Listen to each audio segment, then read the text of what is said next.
Ad Astra Abyssosque. We meet again, you two. Hi, Catherine. Do you have any commissions for us today? Commissions, huh? Let me think. Oh, how about this? Please attend the Academia's Academic Symposium this afternoon and recite a love poem on stage. Wait, say what now? And if possible, please also use your camera to capture the reaction of the audience upon finishing the poem. Huh? What kind of commission is that?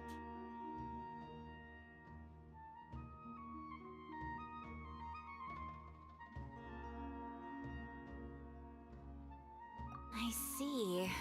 It appears that you're not interested in this commission.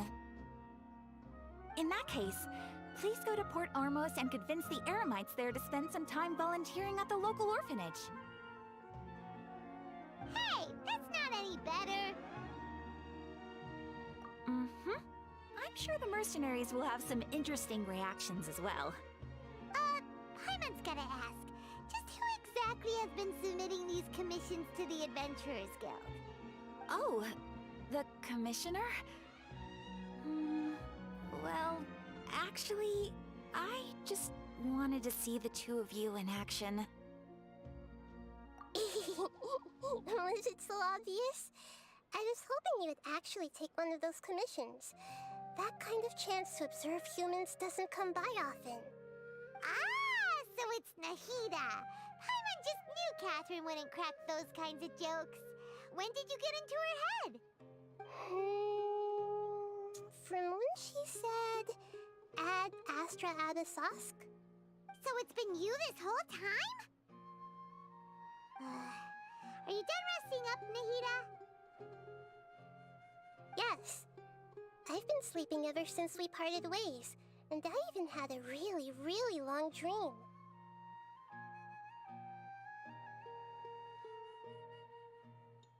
It was another dream about the Sub-Zero's festival, except it was a happy one. In my dream, I was sitting in the middle of a flower terrace, and everyone in Sumera City was holding hands as they danced in circles around me. They danced round and round, and everyone looked really happy. I also got to sit on a gigantic flower carriage. Ferris, the Knight of Flowers, raised me really, really high above the ground, and I was throwing an endless amount of Yalda candies at the children. You know, Nahida, maybe your dream is how the Sub-Zero's festival really should be. It's meant to be a joyous time where everyone gets together to celebrate your birthday. Huh? Wasn't I describing a really happy dream? Why are you both looking at me like that? Wait, could this be an example of the emotion known as pity? No, we aren't pitying you. That would only make everything worse. We just don't want you to feel too sad. By the way, have you had a chance to visit Dunyarzad? How's she doing? The Homianis haven't allowed any visitors after the festival, so we haven't been able to check on her. Yes, I paid her a visit right after I woke up. She was resting at the time. Her condition is stabilized. However, since Elazar is a manifestation of the withering on the human body, we can only cure it by finding a way to take care of Irminsul's own withering. But for the moment, our top focus should still be figuring out what the sages are up to and what they're planning. Right. Who knows what'll happen if they manage to pull off another scheme like the Samsara of the Sub-Zero's festival? So our first priority should be investigating and putting a stop to the sages' activities. As for how we should pull that off, let's discuss it somewhere else. There are too many adventurers around here. Oh, good point. Sorry, adventurers. We're gonna be borrowing Catherine for a little while.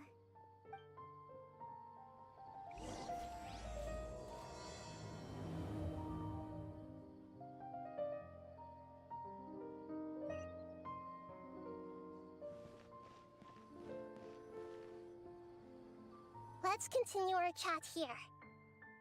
Okay, so do you have any ideas on how we can investigate the sages, Nahida?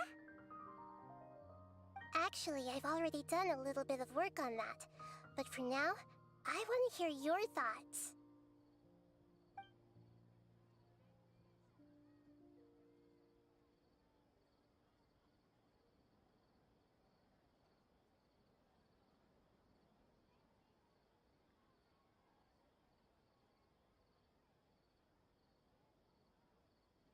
No way, that's too risky.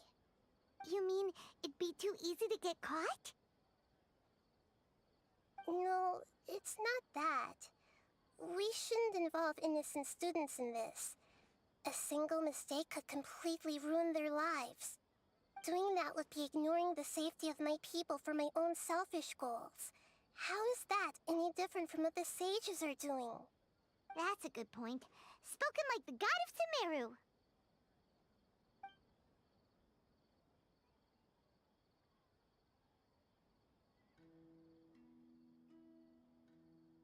We're in the dark as of now.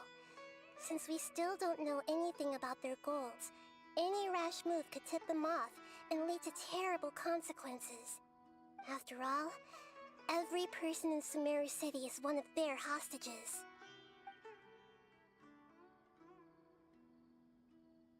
I've already tried that, but all the key members of the Academia, even the core of 30 guards, intentionally avoid wearing their Akasha terminals. It seems that from the very beginning, they've been guarding against info leaks from the Akasha. Of course, it could also be because they're wary of me. Have you already caught the sage's attention?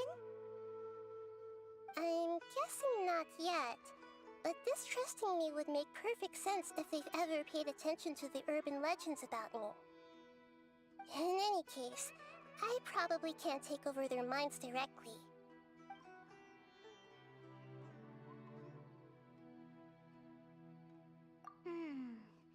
Are we really out of ideas?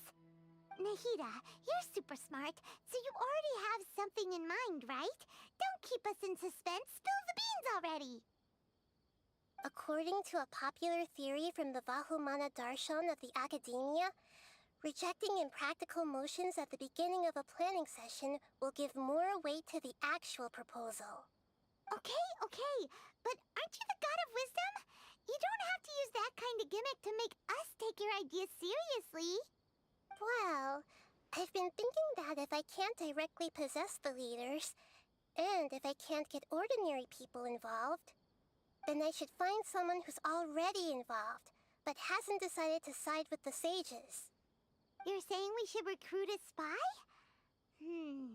That does sound like it could work.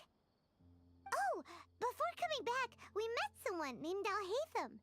He seems like he acts alone, and he likes doing stuff behind the Academia's back. They probably aren't in cahoots. Actually, I already have someone in mind. Do you still remember that female scholar named Setaria? Setaria. Paimon remembers now.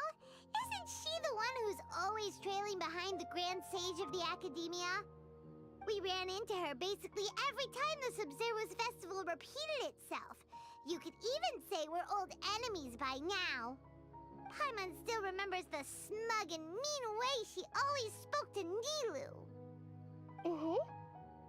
I've always liked observing all kinds of people, and Setaria has always stood out from the crowd.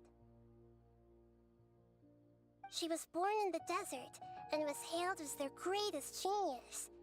Her academic gifts allowed her special admission into the Academia, and also gave her the opportunity to serve as the sage's assistant. Oh, Paimon didn't know she was from the desert.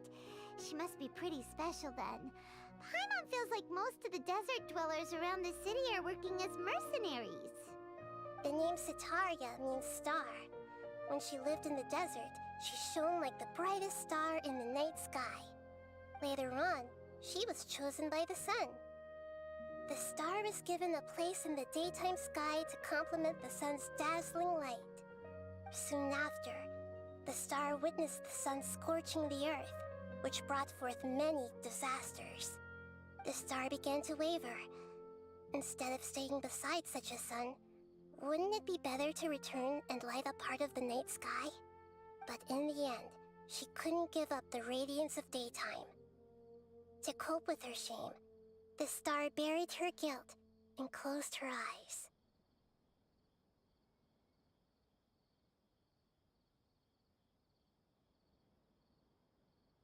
From the sound of it, Sataria's just hung up on the research opportunities here. But she doesn't really support the academia. She still feels guilty about not doing more for the desert, right? She's just running away from her problems. Indeed. When they are presented with complex moral issues, many people will simply plug their ears and go with the flow until the problem can't be fixed anymore. She's suppressing a lot of guilt, but before she realized it, she had already become the sage's accomplice. She can't deny her part in their schemes anymore.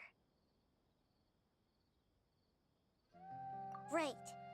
We must somehow make her face her problems again. That way, not only can we get useful intel from her, but she can also use it as an opportunity to redeem herself. From my past observations, Sataria will take a day off from the academia every 10 days to do some shopping in the city. Tomorrow afternoon just happens to be a shopping day for her. That'll be our chance. To prepare, let's go check out some of her favorite spots, and have a quick chat with a few of the vendors there.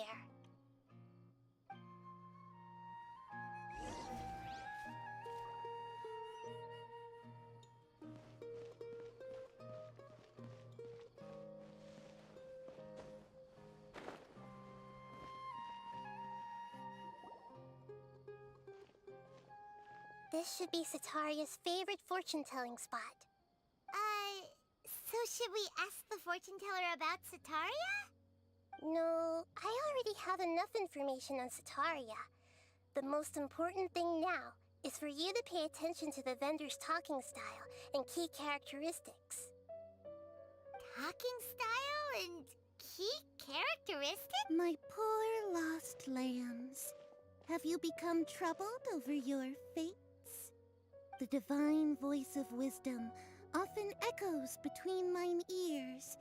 If thou be blessed today by the gods, I may be able to show you the way. Huh? Really? Nahida, you've been whispering things to her? Shh.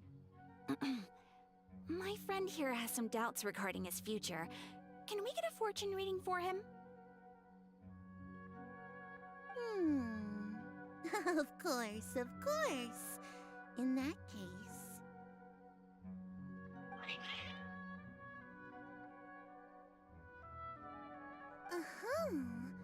It would seem that Harut and Marut are quite wary of you. Perhaps, at some time in the past, you have somehow offended the gods. Only mocking the god of Animo, questioning the lord of Geo's financial savviness, and brawling with the god of Electro. Do those count? Oh, nothing. Go on, pick an aspect for her to divine. Health prospects, no problem at all.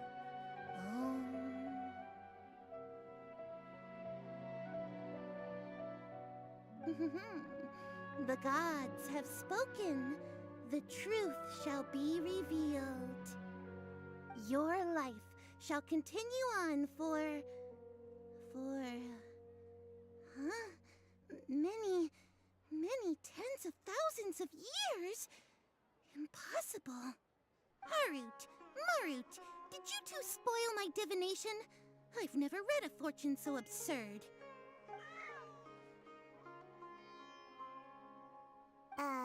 Actually, Paimon thinks this is probably the most accurate fortune-telling you've ever done.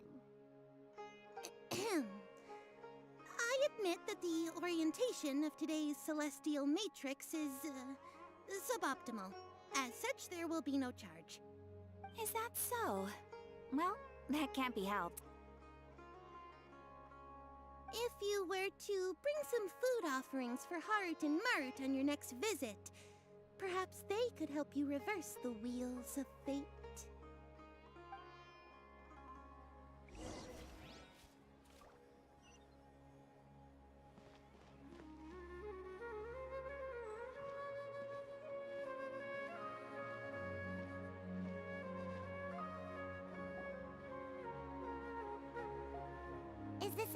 of Sataria's favorite stalls? Yep, it belongs to a king. His father helped Sataria a lot when she first moved to Sumeri City, so she still comes by whenever she has time. When I start talking with him, listen carefully to the details of our conversation. Ah, dear customers, would you like to look at some pottery? We caught wind of your great craftsmanship, so we specifically came to take a look. Oh, I recognize you. Aren't you Miss Catherine from the Adventurers Guild? Sounds like I'm in for some big business. Speaking of, where did you learn this trade? I suppose you could say it all started with my dad. He's a mason by trade, but I picked up an interest in clay while apprenticing for him. After that, I began making pottery by myself in secret, and I simply changed trades when my works turned out well. Although it's a pity that I'm no longer making much use of the knowledge provided to me by the Akasha. That's nice. You're making a living doing something you love. So is your father still working as a mason? Oh no, not anymore. A few years back, he fell from a roof and broke his leg. Since he had already saved enough mora over all these years, he's just enjoying the retired life in Port Ormos nowadays. I see. We wish him peace and happiness in his retirement. I'll have someone in charge of logistics at the guild come by another day for some goods. We'll leave you to it. Take care now. No problem. Rest easy, all our goods are sure to meet your every need.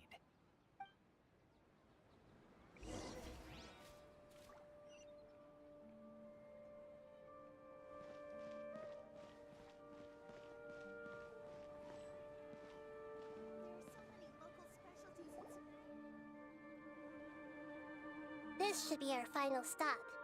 Sataria's always thinking of this restaurant when she's working at the academia, so she always comes by whenever she's out in the city. Nahida, you've really thought of everything. It's my duty to protect Sumeri's citizens, after all. Hi there. I feel like I've seen you down by the docks before. Huh? Sorry, I don't quite remember. If I recall, you were having a discussion with someone about shipbuilding at the time. Ah, that's right! I've always been really interested in feats of marine engineering. After all, I grew up in Liyue Harbor and spent my entire childhood staring at the ships going in and out of the port. I came to Sumeru to study, but failed to make it into the academia due to my lack of talent. But I'm still discussing all kinds of problems with different scholars, and I'm continuing to study and perform research from the restaurant's basement. I'm sure I'll get to the academia after their next round of exams. What an admirable spirit for learning. Amazing! Sure, but you'll find hardworking people wherever you go. So this restaurant has a basement as well? Huh. First I've heard of it. That's right. It's not usually open to patrons. Most of the time, employees use it for breaks or to hold private events. I see. Yes, that makes sense. Well, good luck with your studies, Miss Chishan. Thank you so much. As long as I can make it into the academia as an official student, I'll be happy.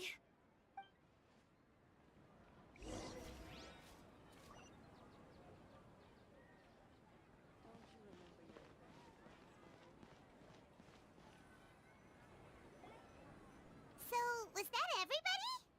Mm-hmm. 3 familiar faces should be enough for Sataria. What's the point of all the information we've collected?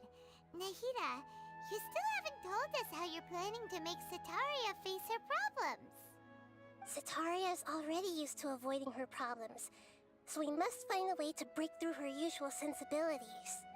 I remember that you mentioned that the Eremites in Port Ormos are all making a fuss about the upcoming resurrection of the Scarlet King.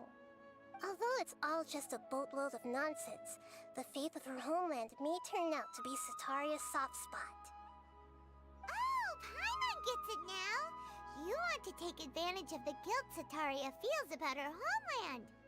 Although she knows she should return home to help the people of the desert, all she's done is conspire with the sages.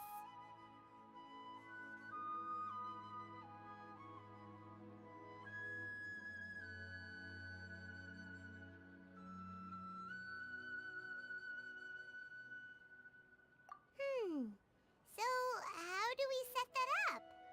Well, the Scarlet King is long gone, and Sitaria is also too smart to fall for any simple tricks.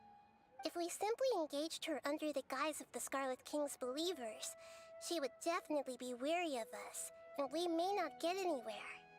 But if we were to borrow some of her close acquaintances to talk with her, her reaction would probably be very different.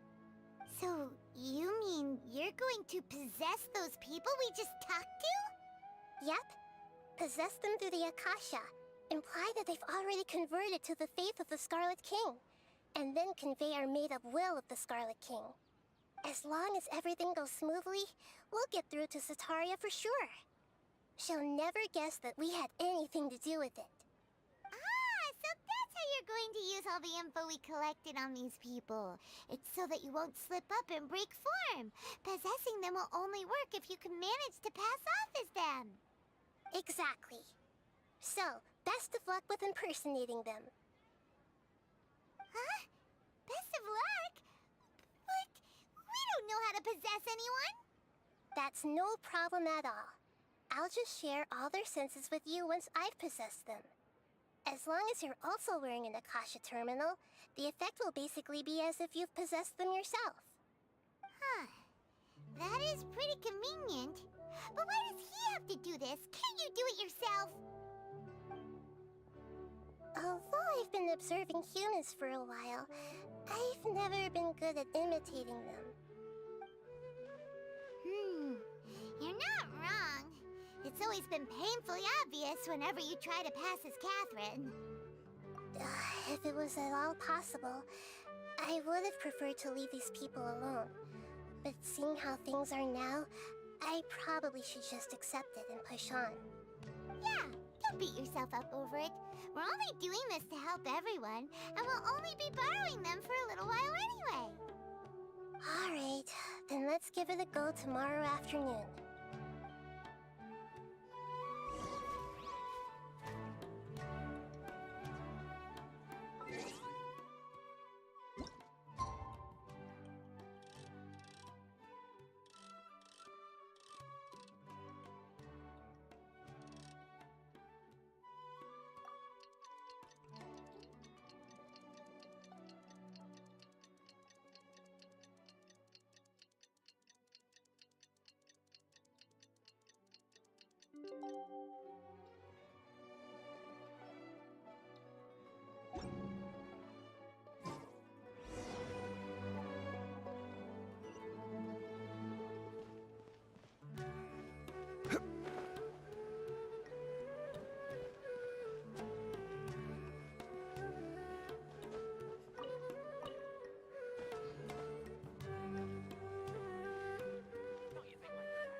Here she comes. Sataria's here. Let's quietly follow her. Once she starts talking to her acquaintances, we'll find a safe spot to begin possessing them. As for how we'll sway her to our side, I'll leave that to you. I trust you'll know what to say. Paimon's starting to feel kind of nervous. Okay, let's go. Looks like they've already started talking. Let's find a hiding spot and get started.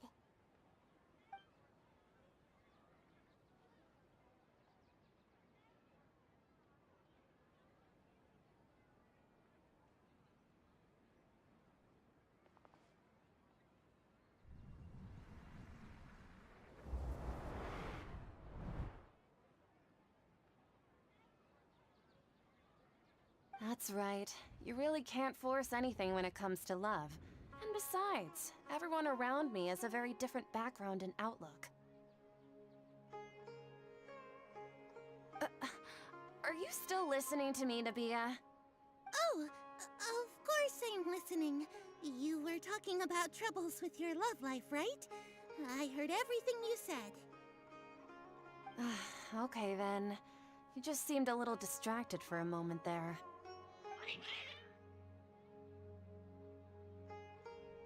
Strange. Your cats seem pretty worked up. Is something wrong? I always thought they were quiet, happy kitties. Oh, what are their names again?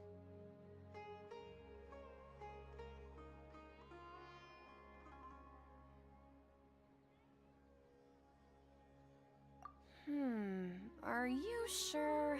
Those aren't ringing a bell for some reason. Well, actually they have many names. Which names I use depends on my mood.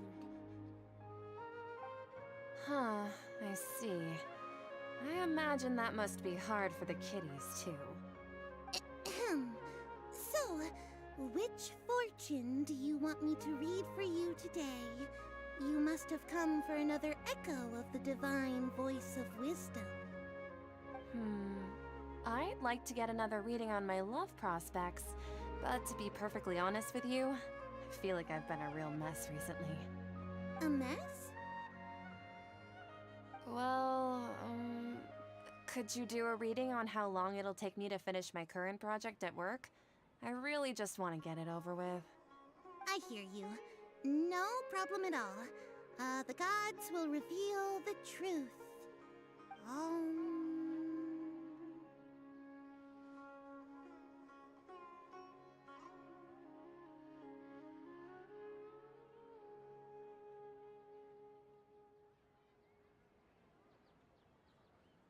The gods are asking, Setaria, why haven't you gone home?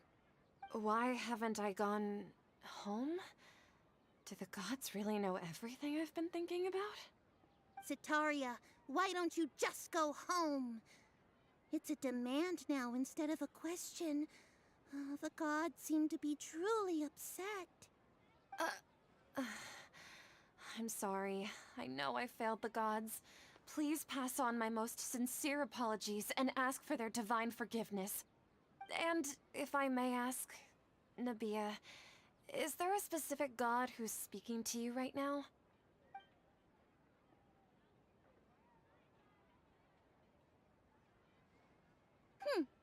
What an inconsiderate and naive question. The god who is speaking to me is, of course, the wisest and mightiest of all, the Scarlet King. The Scarlet King? No wonder he would make such a demand of me. Oh, wait a second. The Scarlet King passed away a long time ago. Even though news of the Scarlet King's resurrection has been spreading like wildfire, it's all just a misinformation campaign from the academia. How can the Scarlet King still exist in real life?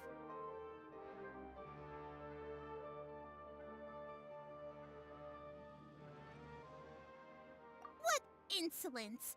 I am the Scarlet King's most loyal believer. Do you wish to refute his voice of wisdom? Oh, no.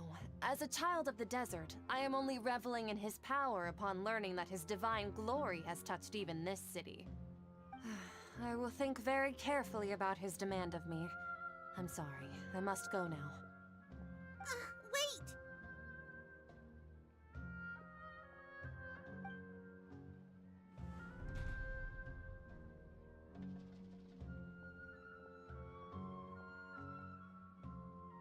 Whoa!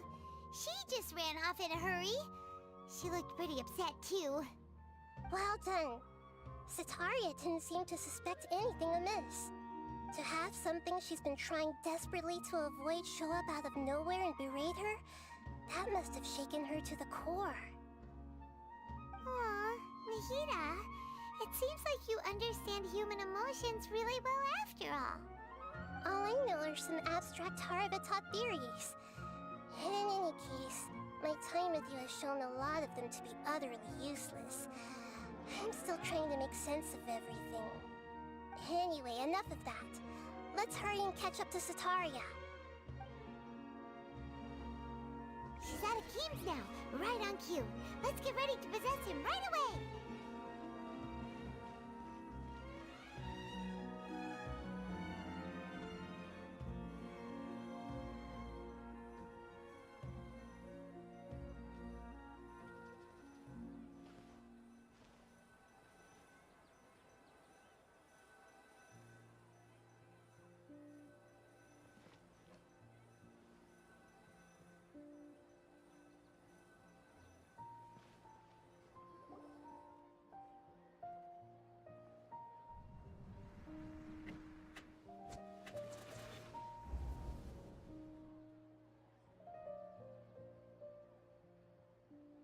It's okay. I just got caught up in something. Oh, actually, didn't you ask me to help you look for work? What kind of work were you looking for again? Oh, right. Your old man's craft. How could I forget? Speaking of, how's he doing? Is he feeling any better?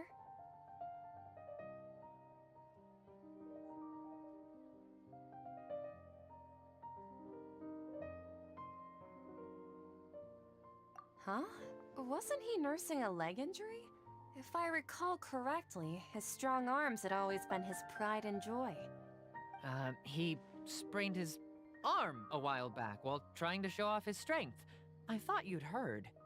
Actually, while we're talking about him, is he still living in Port Ormos? Yeah, he's been retired there for a while. If you could find the time, please write him a letter.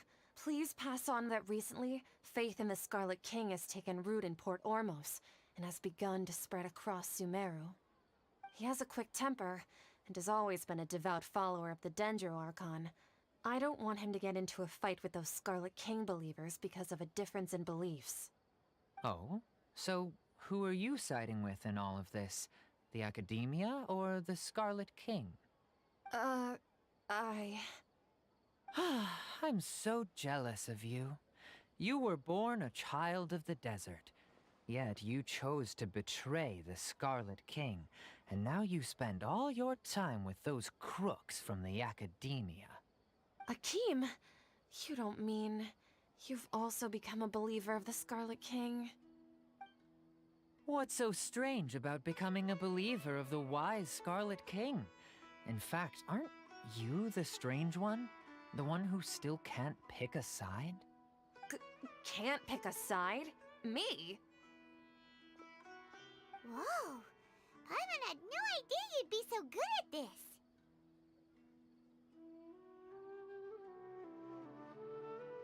You really zeroed in on the issue and put it right in front of her. It might feel a bit overwhelming for Sataria. But once everything is over, I'll be sure to pay her a visit to her mind and explain everything. Anyway, let's keep going.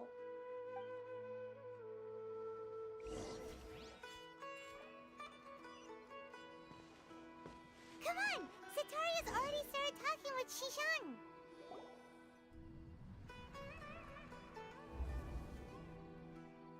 So, Shishan, have you noticed anything weird in the city lately? Like, as if someone was trying to preach to you about something?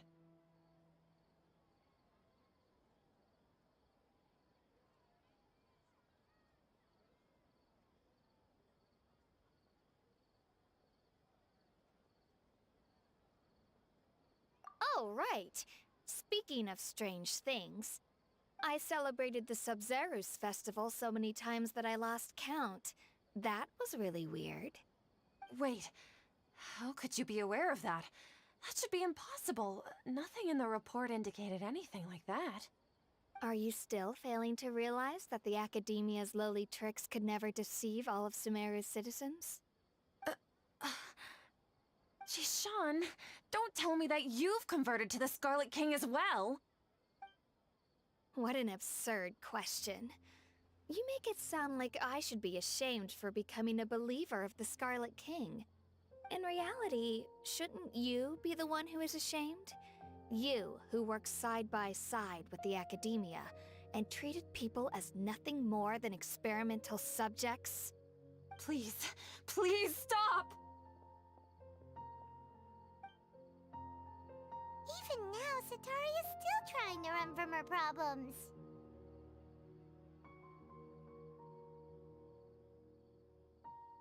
She can no longer justify everything to herself. Hey, she's trying to talk to the guards! What should we do? This is the most important part of all. Quick, get ready. Mercenary, you're a member of the Corps of 30, correct? Please help me pass a message to the Matcha right away. The situation in the city is getting out of control. Please, try to remain calm, miss. Tell me what's happening in the city. Heretics are infiltrating the city, and they've already converted many residents to their side. Heretics? What kind of heresy are you talking about? The Scarlet King! Many people I know have suddenly started believing in him, but he's long dead. It's impossible. Miss Sataria, nothing is impossible. You know my name? The Scarlet King is immortal, and all who defy him will one day pay the price. You must face the truth, Sataria. You tread a treacherous path, and the longer you ignore it, the tighter the Academia's grasp on you will become, and the deeper you will be ensnared. Child of the Scarlet King, never forget that the desert that belongs to you lies elsewhere. What's so strange about becoming a believer of the wise Scarlet King? In fact, aren't you the strange one? The one who still can't pick a side? What an absurd question. You make it sound like I should be ashamed for becoming a believer of the Scarlet King. Sataria, why haven't you gone home?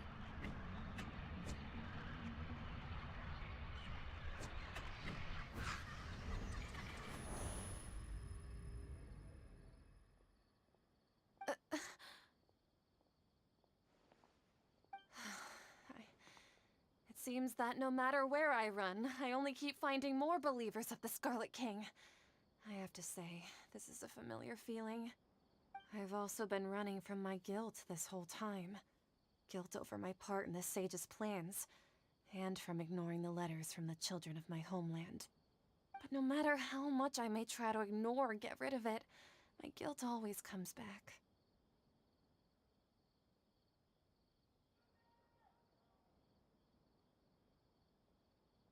You won't necessarily lose your research opportunities by facing the truth. Besides, did you really want to conduct your research while carrying such heavy feelings of guilt? How do you know me so well? Are you truly just a believer of the Scarlet King? Or are you the god himself? That's not important. The important thing is to pass judgment on the Academia and its sages, and to correct their mistakes. If you could provide some assistance in this matter, perhaps it could serve as a form of atonement. I've actually never believed in the gods, but I've always believed in serendipity. Your appearance must be a fated opportunity for me to get out of this wretched situation. Please tell me, what can I do for you? How much do you know about the Sage's current activities? I was just one of the designers for the massed dream harvest scheme, which is what happened around the Sub-Zeru's festival. But I know very little about the full scope of the overall project. I'd assume that only staff with the highest clearance would have access to those confidential documents. I've just been working to meet the Grand Sage's specified requirements. However, there's something that's been really bothering me. I heard that a scholar who was previously expelled has returned to the city, and even the sages are still quite wary of him.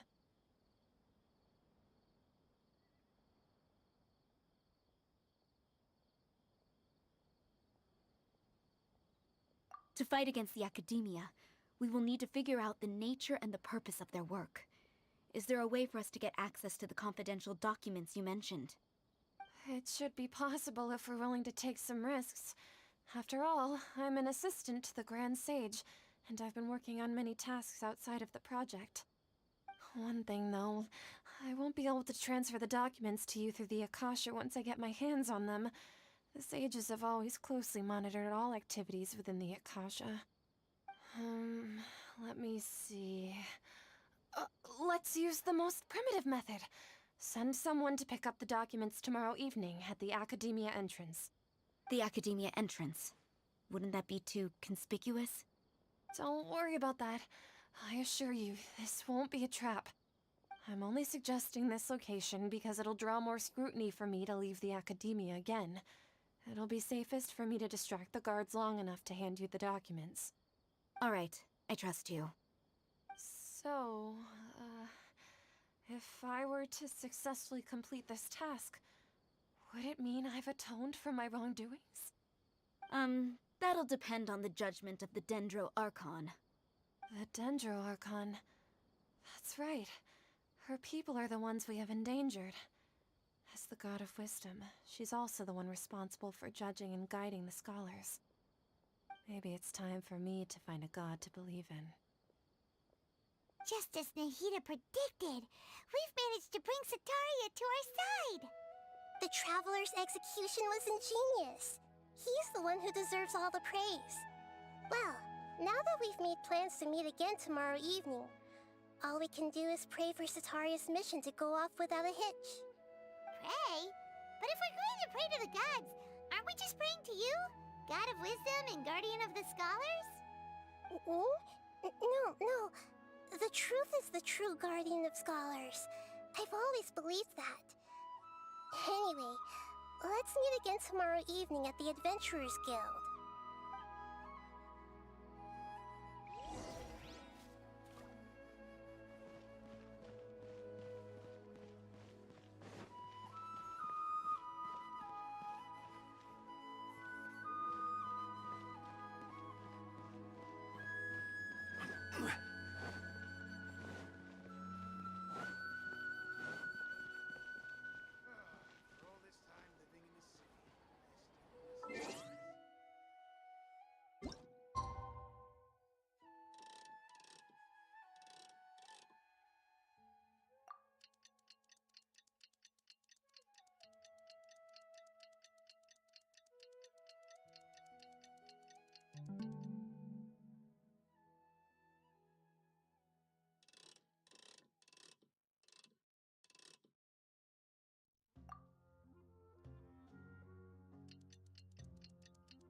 Catherine, we're here!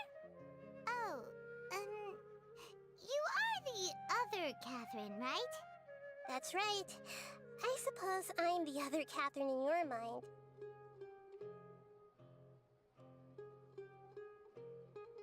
Shh! We're on a secret mission tonight, so we need to protect Catherine's identity. Yep, Paimon's right.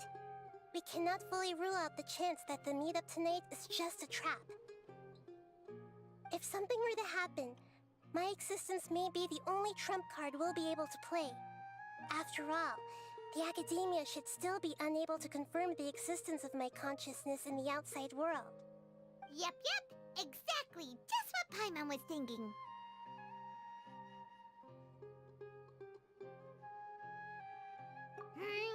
Anyway, enough about that.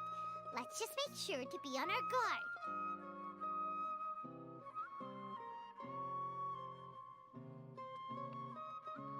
Off?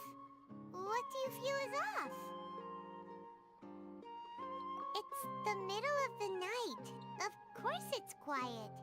You're not getting paranoid, are you? No, I think he's right. It really is a lot quieter than usual. If you look around, there seems to be fewer people on the streets. I'm not sure if this is the case for the entire city, though. Huh. Maybe it's just a coincidence. Maybe Sataria figured out a way to not only distract the guards, but also to get everyone to go to sleep early, just so we can exchange the documents in peace. I also can't quite figure out why things feel a little off. But now that we're here, let's go ahead and meet her as we planned. Well, regardless, as long as you're here with us, Paimon feels a little safer.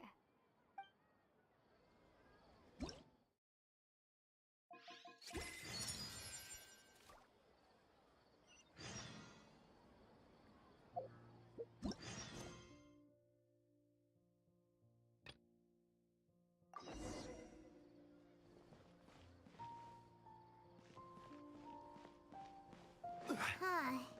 There really aren't many people out right now. Let's hope it'll be this quiet in front of the Academia, and that Sataria managed to distract all the guards.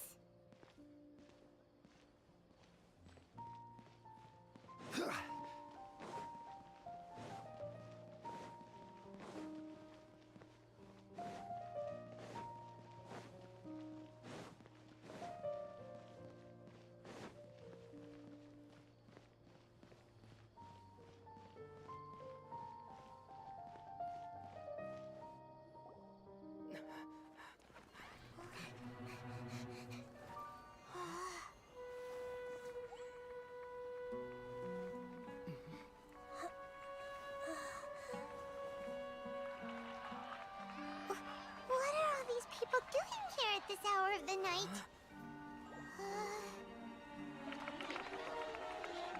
Ah, the triumphant hero returns at last. And to a rather spectacular welcome, even if I do say so myself. You're the outcast, expelled from the academia. Indeed I am. Although these days they tend to call me the Doctor.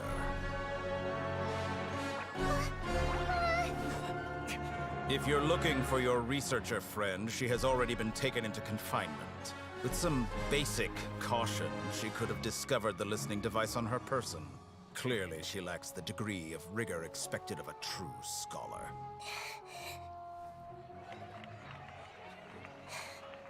The people of Sumeri City. What have you done to them? I simply made some minor adjustments to their Akasha terminals. Now they can deposit information directly into the subconscious. As you can see, all these lovely people now believe this traveler is a hero who has just saved the world. My experiment is a success. And now it seems they can no longer hold back their sheer adoration. Oh no! What should we do? These are all just regular people! Leave now. You need to get out of here. What? That guy's a Fatui Harbinger! We can't just leave you here! Nor can I abandon the people of Sumero.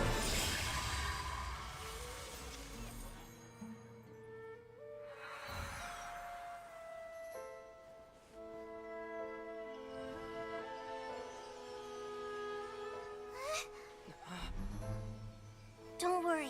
We'll meet again outside of the city.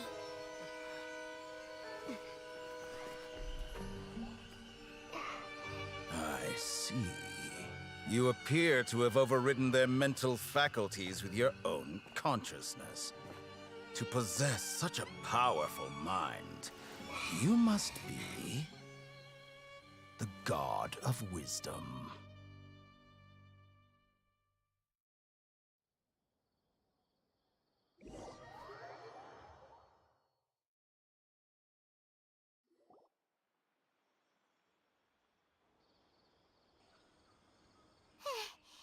This should be far enough. Paimon needs to catch her breath first. Is Nahida going to be okay? We only made it out because of her.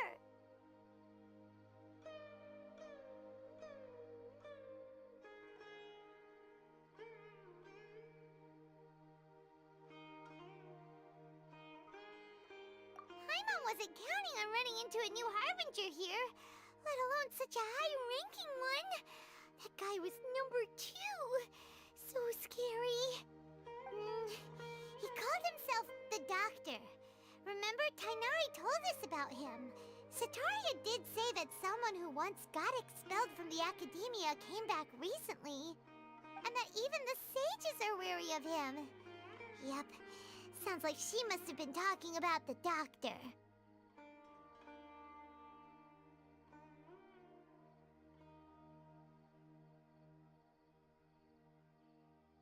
Yeah, now that the Doctor's in the picture, we're no longer just dealing with the academia. They're in cahoots with the Fatui. But what are the Fatui after this time?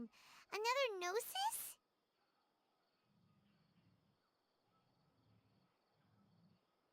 Yeah, things would be a lot easier with Nahida's help. Nahida said we'll meet again outside of the city. But we can't just keep waiting around, right? You mean... Oh, right! Wasn't he invited by the sages to work on some project when we were staying with him in the Vidia Forest? That has to be the same project! Even though he turned it down at the time, he might still know something. There's no time to lose. Let's go to Gandharvaville.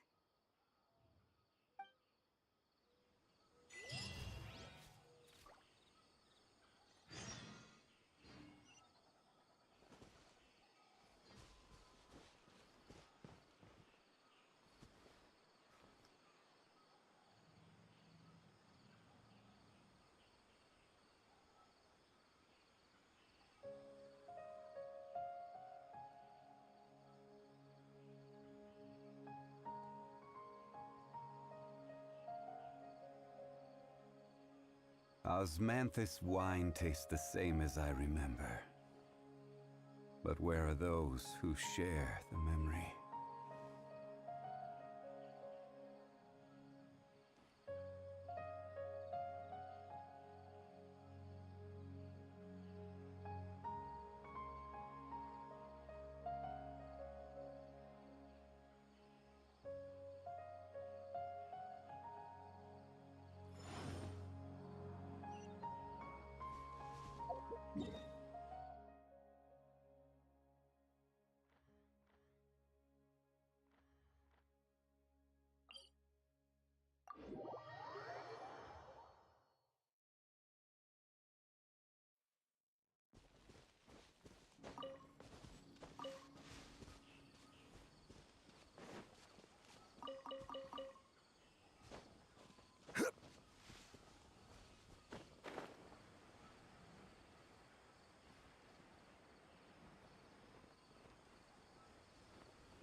Hold it right there!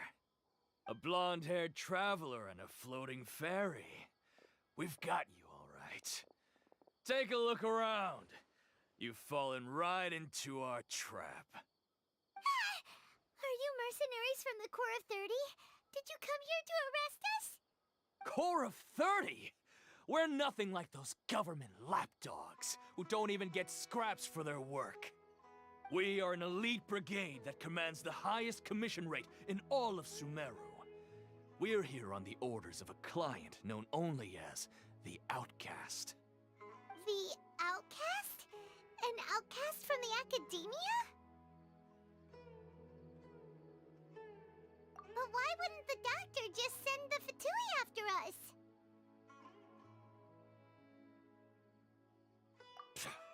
Still wasting time on idle chit-chat. We'll shut you up soon enough. Get them! You're up, traveler! Following orders.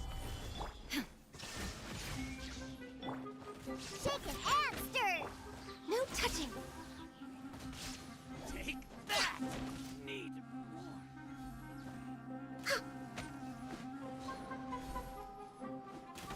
I'll take my leave. I'll take a new punching bag. Shine down!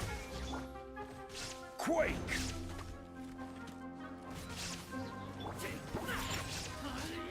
Diana Special! Access denied. It isn't over yet! Here comes reinforcements! Next up. Gather! Order guide you.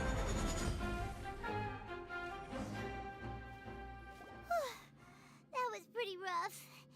Is that what elite mercenaries are like? Yeah, looks like we'll have to keep our guards up. But this doctor guy seems like a pretty tough opponent. He knew exactly where to set up an ambush. Did he... going up against smart people is tough. Anyway, let's keep going.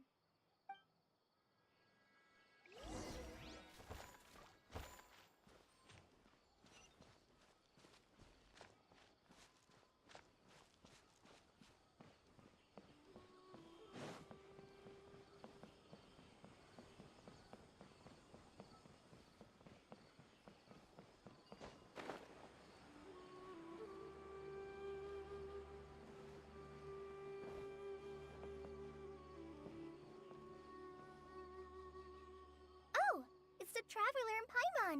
What are you two doing back here? Kale! It's nice to see you again. Are you doing all right? To be honest, I'm not doing too well. My Elazar has been progressing at a faster rate lately. I'm finding it harder to complete more intricate tasks. As a result, Master Tainari is taking me off the patrol schedule. He will only allow me to stay here and coordinate other people's tasks. Oh, Kale! Speaking of Tainari, did he go off on patrol? We're here to talk to him! Oh, Master Tainari? He just left the Avidia Forest a little while ago. He was headed to Party's DI. Huh? He left? But isn't Tainari always saying that he never wants to leave the Avidia Forest? He even turned down the Sage's invitation. I thought it was weird too. Master Tainari always prioritizes his work as a forest watcher above everything. He almost never leaves his post. He left in a hurry this time, though. No, I only found out that he left through a message he left behind. He also made sure to delegate all his tasks using a schedule. To leave in such a hurry? I'd guess he had something urgent to take care of.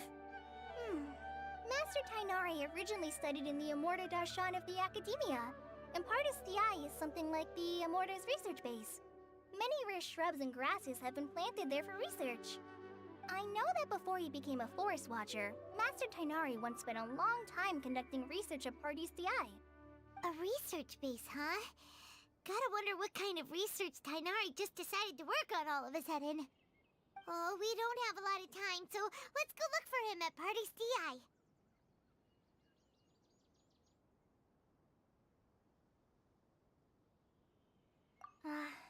Don't worry. I'm fine. I'm used to living with Elazar by now. If you run into Master Tainari, please send him my regards. Got it. Will do. See you later, Kale!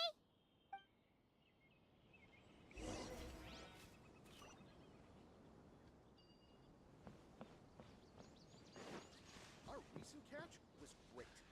Definitely have enough for a grand feast this time.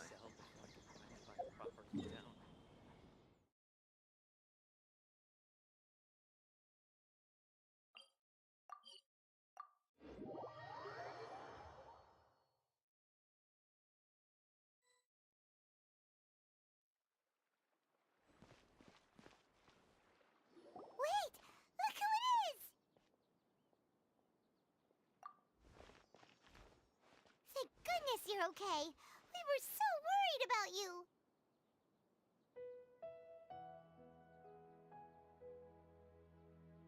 Hey! This was supposed to be a touching reunion, but you're ruining the moment! Actually, it's very smart of the Traveler to be wary of me right now. After all, the Doctor has shown that his technology can apparently even control human minds. Plus, it's not like you could have known what happened after we split up and I was facing the Doctor by myself. Even a pool of stagnant water after a torrential storm can occasionally pass as a patch of sky. Paimon feels like only the real Nahida could come up with such an obscure analogy. Huh? But I wasn't trying to win your trust or anything. All I wanted was to clarify my point. Well, we understand that point now. Please, Nahida, tell us more about what happened. Are those poor people all right? When you left, I was still in the middle of restoring everyone's minds. Thankfully, when the Doctor mentioned depositing information into the subconscious, he didn't mean engraving information into their minds. Instead, he did something closer to creating hallucinations. That was still within my power to fix. Luckily, I managed to finish my restorations and mind jump away from him just as he was about to capture me. Whew. What a relief. The Doctor sure pulled out some hidden cards, but good thing we had Nahida with us. I wouldn't be relieved just yet. I gave away my true identity when I restored everyone's minds, which means we've lost another one of our trump cards. Also, the Doctor is already an expert at modifying Akasha terminals. Maybe it's only a matter of time until he captures my consciousness inside the Akasha. Would that mean you'd no longer be able to jump between minds? Then how do we stop him? He's still at the Academia, so it's possible he already started messing with the Akasha.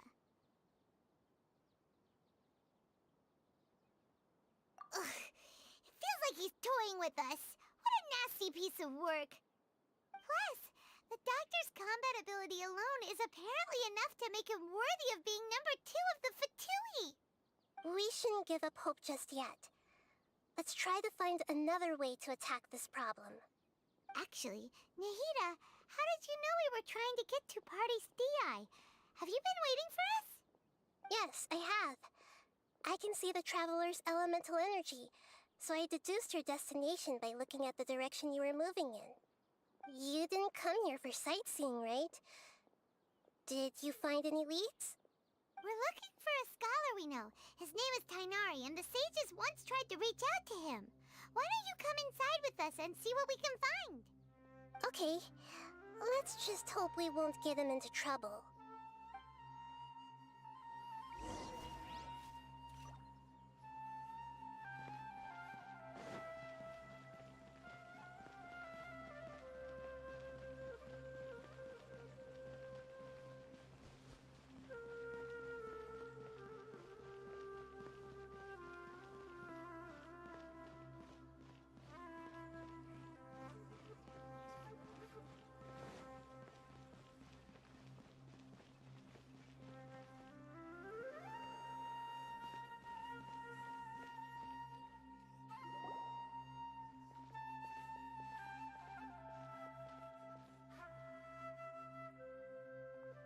Traveler? It is you! Ah! The voice! It's Hypatia!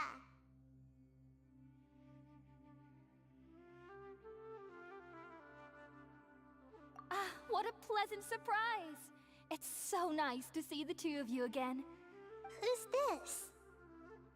She's a scholar we met in the Avidia Forest. When we last saw each other, she was still training in the... what's it called? Satyavada life? Oh, I see. That's right, we're old friends. You've come at just the right time. Ever since I've come here, hardly anyone has even talked to me. Hypatia, you're way too excited about this. Actually, for you to leave the Avidia Forest means... you're not in training anymore? Wait, no.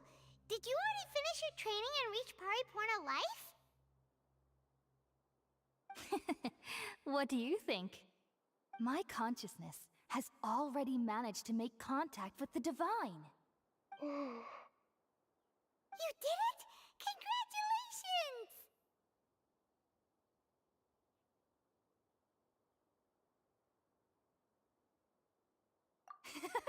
It's so exhilarating to share this sublime joy with others at long last! When my consciousness made contact with the gods, what a supreme and unparalleled experience that was! That sounds incredible!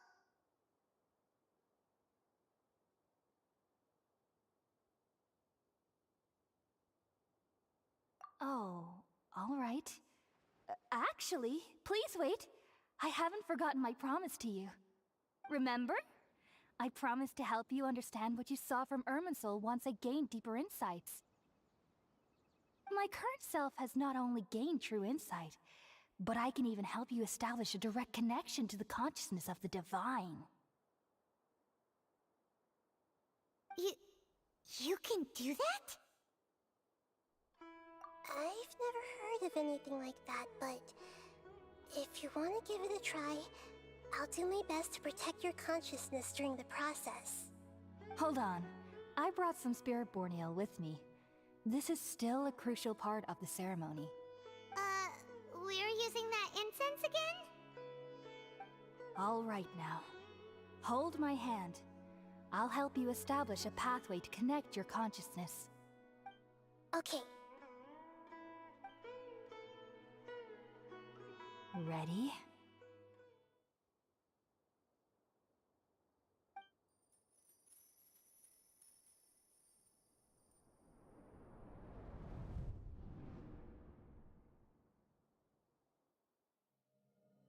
It took 3 betrayals for me to finally understand. The world is just an elaborate tapestry of lies. My fury will never be quelled. The first to betray me was a god. My creator. My mother. Valuing strength above all, she saw no worth in me and I was discarded. The second was a human. My family. My friend. Consumed by fear, he saw me as an abomination. The third was one exactly like me. A hope for the future. A fledgling barely out of the nest. Powerless before his mortality, he broke his promise to me. Humans, they can't be trusted. And the gods fill me with pure loathing. So I said good riddance. I denounce the world and laugh in its face. My chest will never again be defiled by worldly filth. I will scrub away every last trace of human emotion. Then it will be empty, a blank slate, and ready to receive a supreme gnosis, brimming with pure divinity.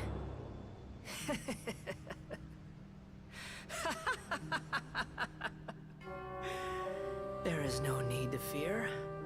The pain will be brief. Your era is coming to an end.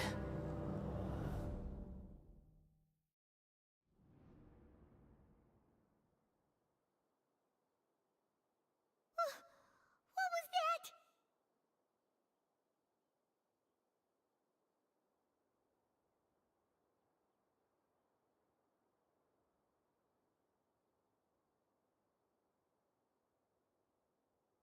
Did we actually just see the Balladier's memories?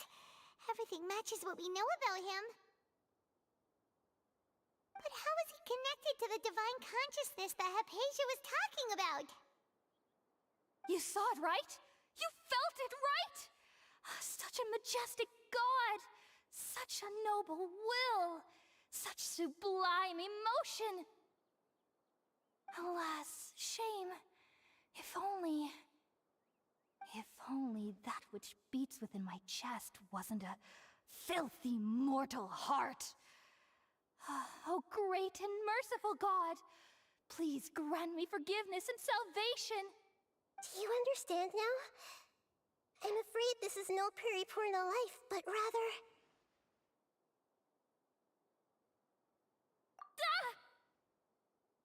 You! Why are you so mean to me? Why is everyone hiding from me? I found divine wisdom. Shouldn't I receive praise and honor? Haven't I uncovered that light in the darkness? Hypatia? That's how I always thought everything should be. Wait. Have I already lost my mind?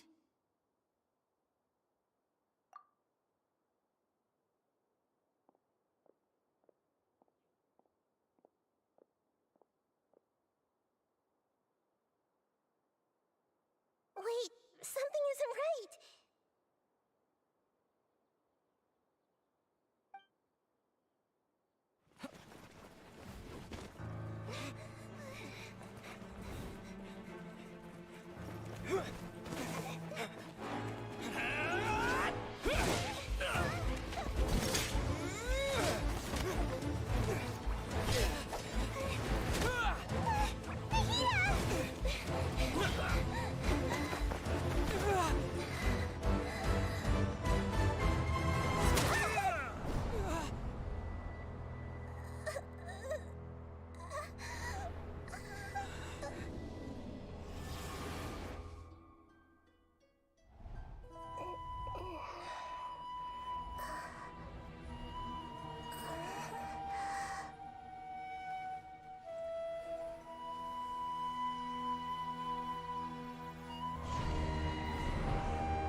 different.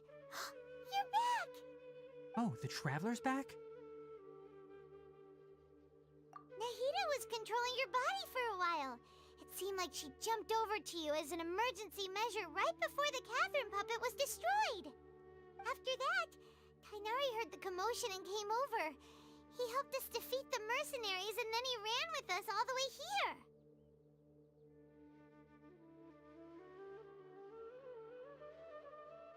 What? You swapped places? You mean your consciousness also went into Nahida's body? Wait, then where is Nahida's consciousness? Where is she now? I never imagined that an individual's consciousness could be transferred around like this. Had I not seen it with my own eyes, I would have never believed it. I don't think this can be achieved with current human technology. Also, while we were running, the consciousness in your body told me to pass on a message. She said, "The doctor has found a way to trap my consciousness, so I can't journey with you anymore. But even in a moonless night, a shower of starlight can still drown out illusions and lies." Oh no! Nahida's trapped in the sanctuary of Surasthana for good this time. Was that message all she left for us? It's pretty vague.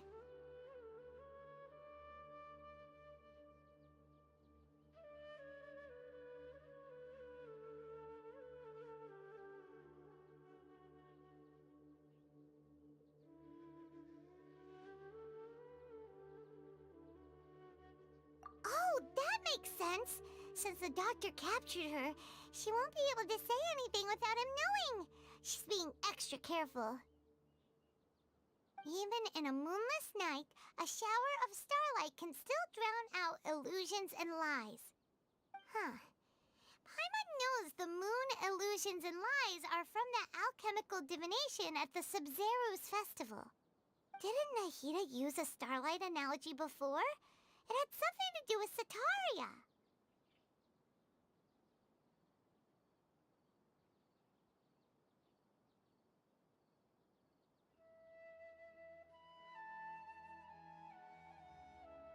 Oh, that makes a lot of sense.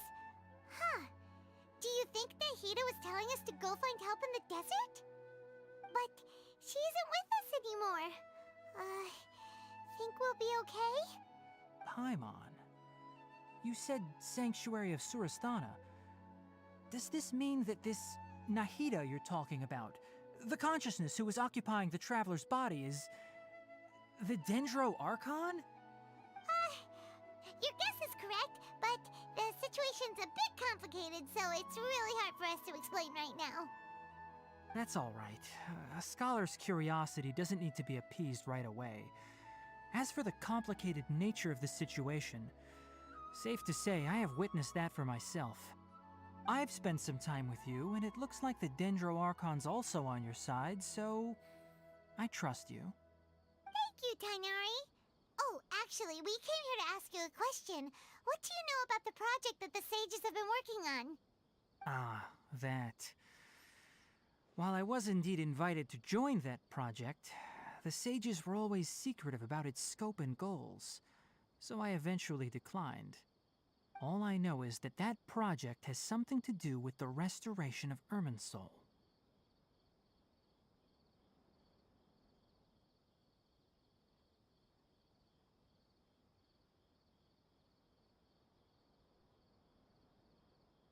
Huh?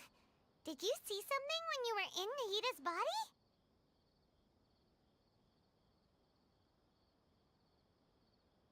What? Do you have any evidence?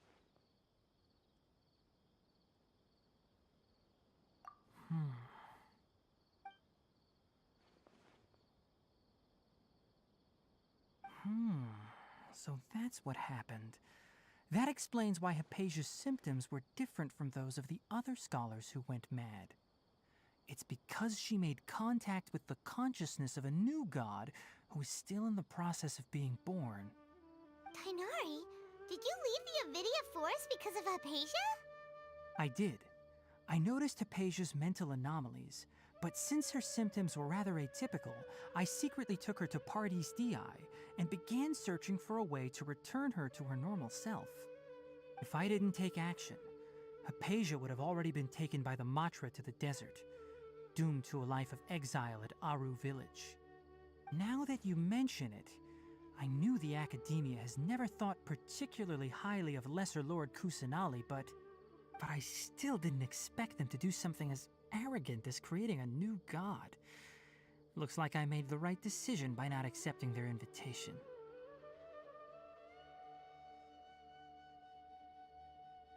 The Doctor and the Balladeer. We have 2 Fatui Harbingers in Sumeru. Sounds like we're in for a bad time. From your description, I don't think they've completed their project. There may still be room for us to intervene. But then, what is the connection between creating a new god and restoring Irminsul? Yeah, it feels like we're still nowhere close to figuring out the sage's goals.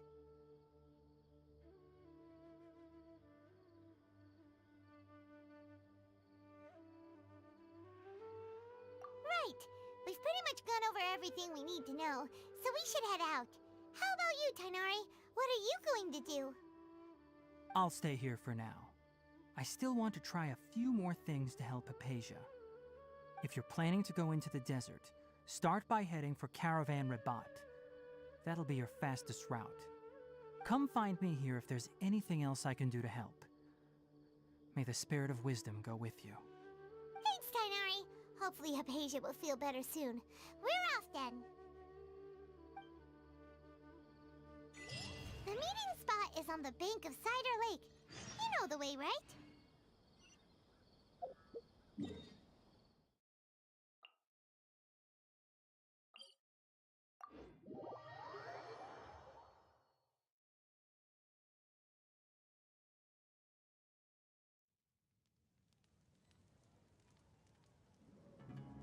Osmanthus wine tastes the same as I remember.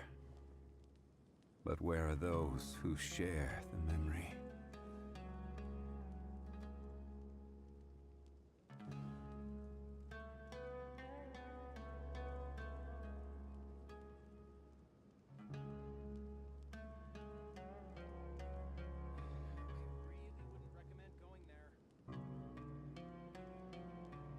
Every journey has its final day. Don't rush.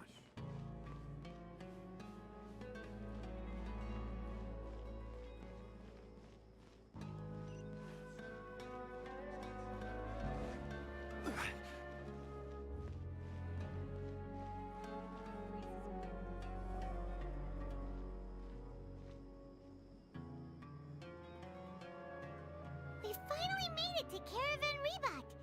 It's pretty lively here. So, just past this wall is the desert, huh? Oh, wow. Paimon remembers hearing people call this the Wall of Samiel. It's made to block sandstorms from the outside. Oh, if it's this tall, it's gotta be the divine work of Greater Lord Rukkhadevata, right?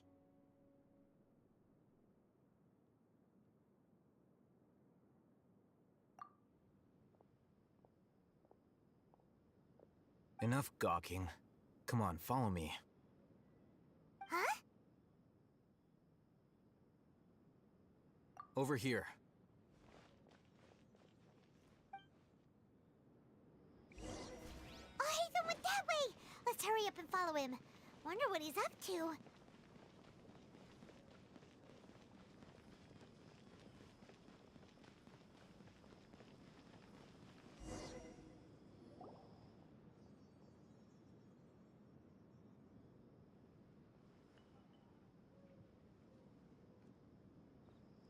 What the... Where did he go? How did we lose them? They were just here a second ago. More Aramite mercenaries? Who are they working for this time? Anyway, Traveler, it's... You were too careless. You should have noticed those hopeless amateurs trailing you a long time ago.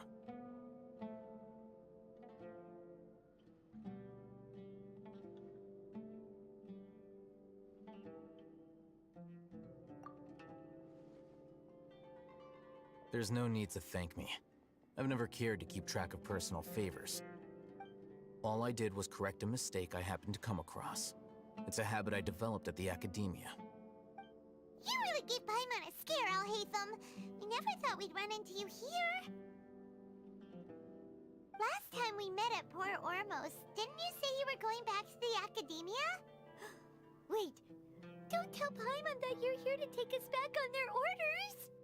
Oh, so you've already landed yourselves on the academia's hit list. I can't say that I didn't expect it. However, had I wished to turn you over to the academia, don't you think you'd already be the Eremites' honored guests by now? Oh, right. You do have a point. I have no interest in running errands for that project. As a scholar, I've always belonged to the camp that promotes researcher autonomy. And these days, you're more fascinating than anything the sages can offer. Not quite.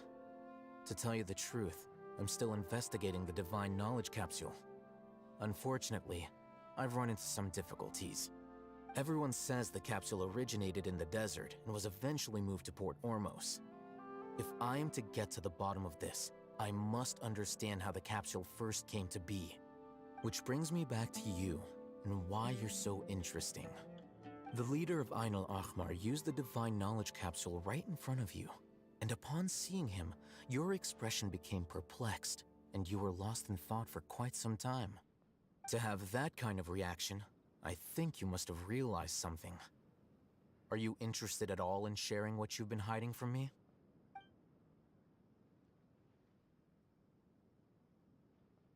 Alhaitham, you really have a ridiculous eye for detail. What kind of person even notices or remembers stuff like that?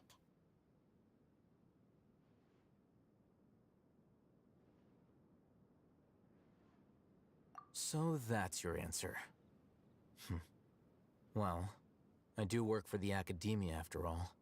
So considering that, it is indeed wise to keep your cards close to your chest.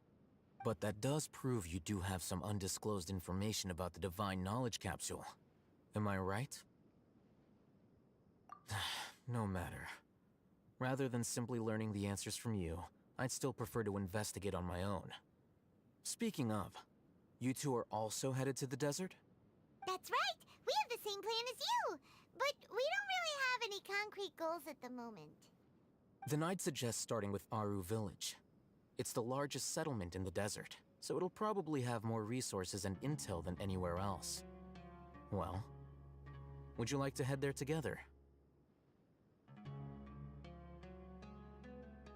It's always better to travel with someone you know. Let's go!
Before us lies Aru Village, the safe haven of the desert folk.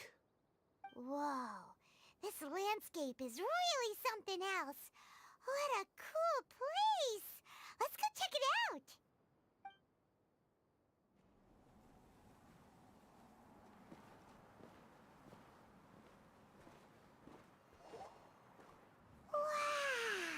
Wow!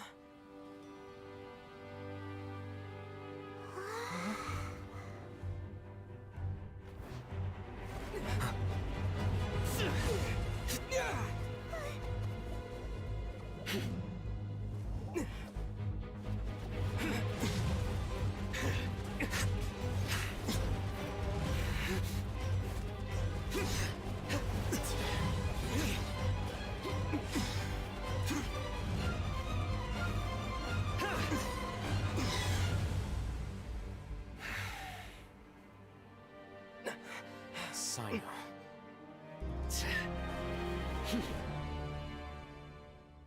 Unless my memory fails me, we have barely spoken 2 words to each other before now at the Academia. Would you care to enlighten me as to when and how I invited the General Mahamatra's wrath? Oh, Hatham. Do not think you can escape my judgment, just because you managed to escape my attack. Judgment? So that's how you'd characterize your actions here, is it? Or would elimination perhaps be a more accurate description? Had I used my full strength, not even this traveler would have been able to stop me. Though styled like an assassination, I sought only to ensure that my target would be unable to flee or resist. Standard practice for the Matra, as well you know. Seemed to me more like your own personal touch. Who is that, Alhaitham? Did you call him General Mahamatra? Yes. General Mahamatra Sino, head of all the Matra at the Academia. He's a formidable hunter, and the ultimate nightmare for any who have committed academic crimes. You seem to have placed a lot of trust in Alhaitham, to the point of blocking an attack for him. If I were you, I'd never choose to side with him. I wouldn't believe a single word that comes out of his mouth. I have been pursuing this scribe for a long time. I urge you, stand back and do not seek to defend him any longer. Otherwise, there will be consequences.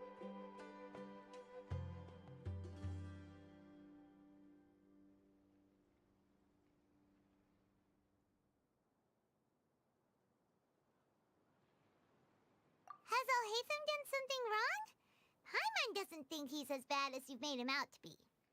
I won't waste my breath explaining things. Alhaitham, I saw it during our fight. Take it out. The divine knowledge capsule you're hiding on your person. Unless you want me to retrieve it for myself. Very perceptive of you.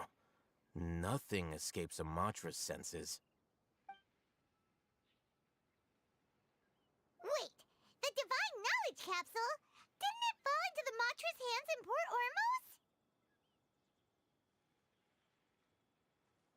No wonder you speak with such confidence, Sino. But I must admit, I'm very curious. What does this capsule mean to you? And why, as General Mahamatra of the Academia, are you all alone in the desert? As far as I'm aware, the other Matra have been speculating about your disappearance. Have you been given a mission that's, let's say, morally dubious?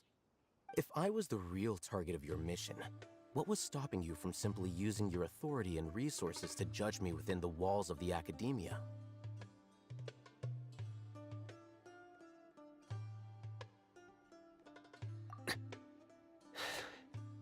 I should have known you'd be difficult to deal with. You two? Ugh! What you would do, Traveler? Paimon feels like we can't trust either of them! Ahem. Well, look at you two, acting all tough and self-righteous over there. Wait, Dia?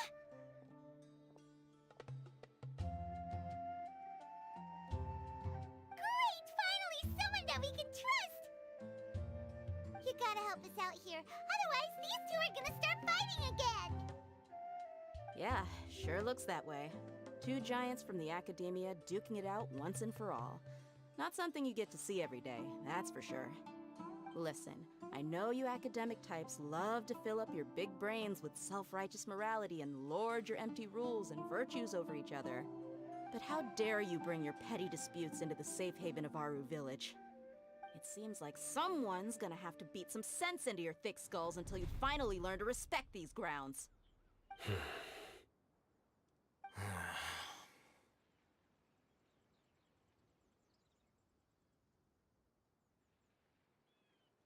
Hey, did either of you hear a word I just said?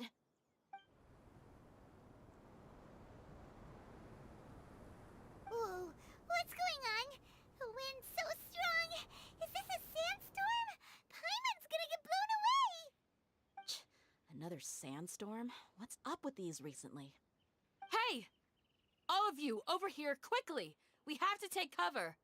Someone's calling for us! Oh, this wind is too strong! Let's get over there! That sounded like Candace. Come on, you two. Jeez, are all of you academia folks such hard work? Move it! All right, stop yelling.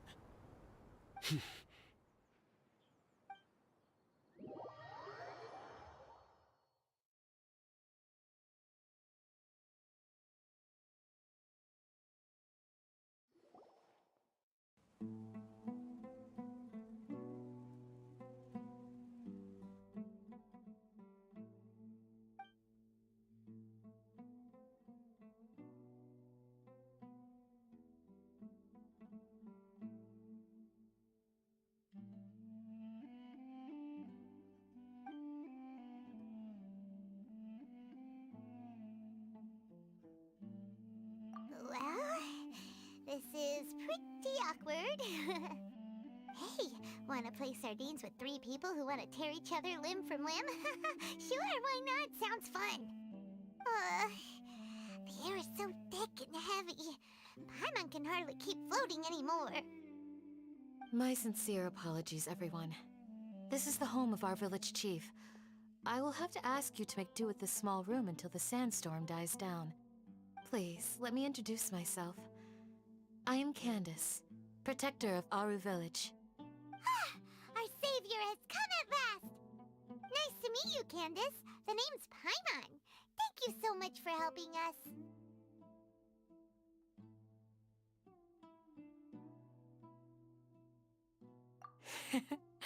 There's no need to thank me. It's only right to help each other when the weather gets rough. Wow, she's so gentle and caring, like a nice older sister. Unlike those guys over there. All right.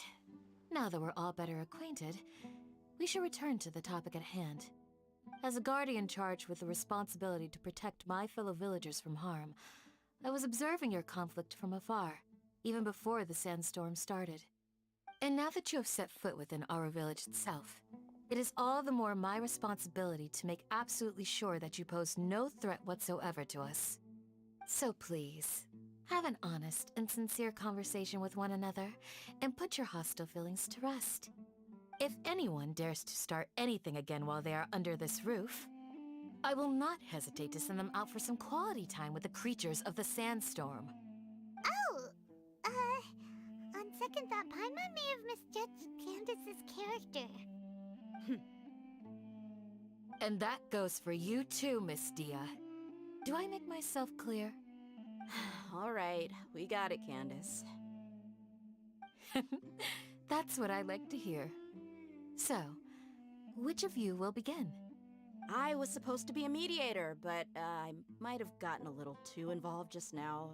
Anyway, one of those two should probably start talking. Wait, that was you trying to be a mediator?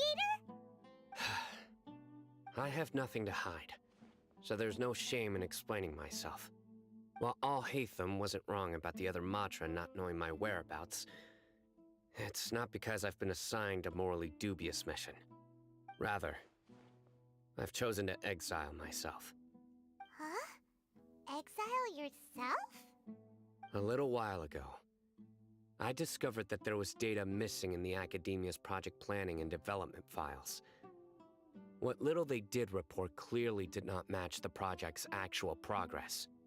As General Mahamatra, I had the responsibility and authority to request an audit. However, to my surprise, the person responsible for the erroneous data was none other than Grand Sage Azar himself. I tried to investigate the issue myself before submitting a formal audit request, but I soon found that all leads and potential pieces of incriminating evidence were carefully concealed from me.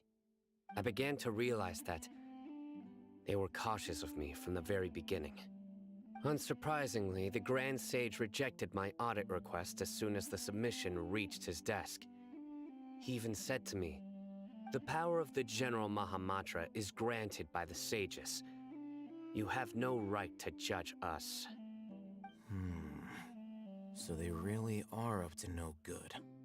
I realized then that to the Grand Sage, the Matra are nothing more than tools for the sages to assert and maintain their control over knowledge.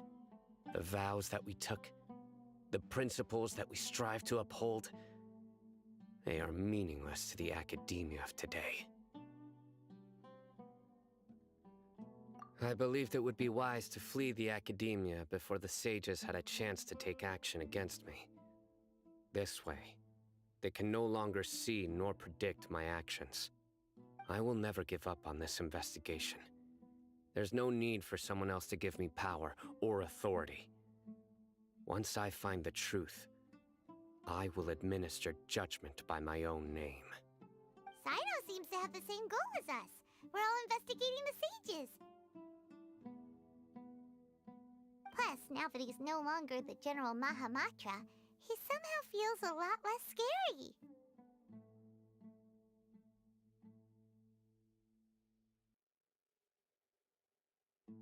Well, Sino, if that's your story, then why did you see Alhaitham as a target? When I was investigating the matter in the academia, I overheard a conversation between Alhaitham and a sage. The sages asked you to investigate a blonde-haired traveler. Do you dispute this, Alhaitham? What? Like many parts of the project, this assignment was undocumented. Now throw in your suspicious behavior with the Divine Knowledge Capsule, and I think we deserve an explanation.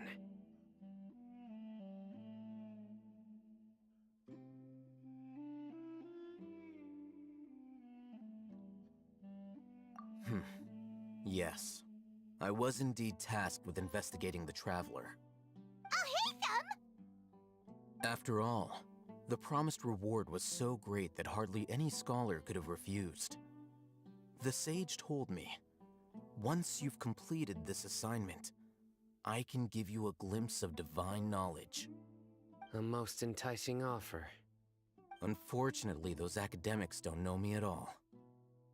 Their words contained one key piece of information, namely that divine knowledge indeed exists. That gave me all I needed to know. From my perspective, the sages are far from trustworthy. Think about it. Isn't it a little strange they're so willing to share divine knowledge with anyone, even as a reward? So, I began my own investigation following the lead of the Divine Knowledge Capsule. In the end, I realized my wisdom in committing to this rather than collaborating with the sages.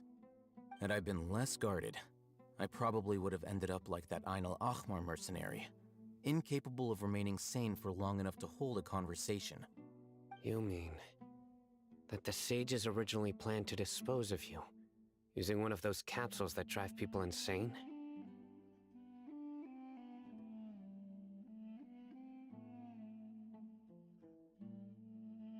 I'd already given up on the assignment by then. I only told the academia I was waiting in Port Ormos for you to appear so they wouldn't suspect anything. So it came as quite a surprise when I encountered my erstwhile target while investigating the Divine Knowledge Capsule. Criminals do love to talk about coincidences. Even though I ran into the Traveler by chance, I had no intention of providing assistance to the academia. Also, you should remember, you were the ones who decided to follow me and strike up a conversation after I left that tavern.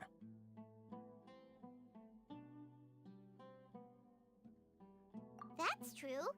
Alhaitham helped us out at Caravan Rebot as well.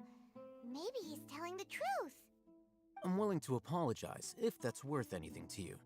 I took the Divine Knowledge Capsule behind your back because I judged its existence to be a significant risk. I felt that it would be best for no one to interact with it before it had been properly studied. After all, curiosity often proves to be the most dangerous thing in this land. You should be well aware, Scribe Alhaitham, that curiosity can also lead you to danger and suspicion. Answer me this. Did the sages share any information about their project with you? Have I not made myself clear? You and I are both distrusted by the academia. Do you really think they would tell me anything? Fine.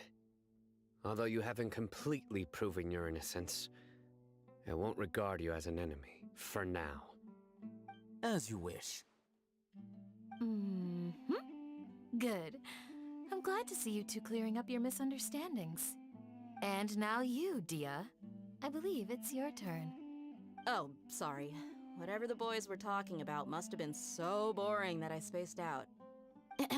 My situation is pretty straightforward. My employer, Dunyarzad of the Homayani family, is friends with the Traveler and is currently recovering from her illness at home. I had nothing going on, so I decided to return to our village for a visit. I was actually looking forward to a pretty exciting time getting back together with everyone here. But then I saw these two random guys in the middle of a pointless argument. It ticked me off, and things went downhill from there. Is that all? Well, I will admit that definitely sounds like your style. In that case, welcome back, Dia. That's more like it. I missed you all so much, Candace.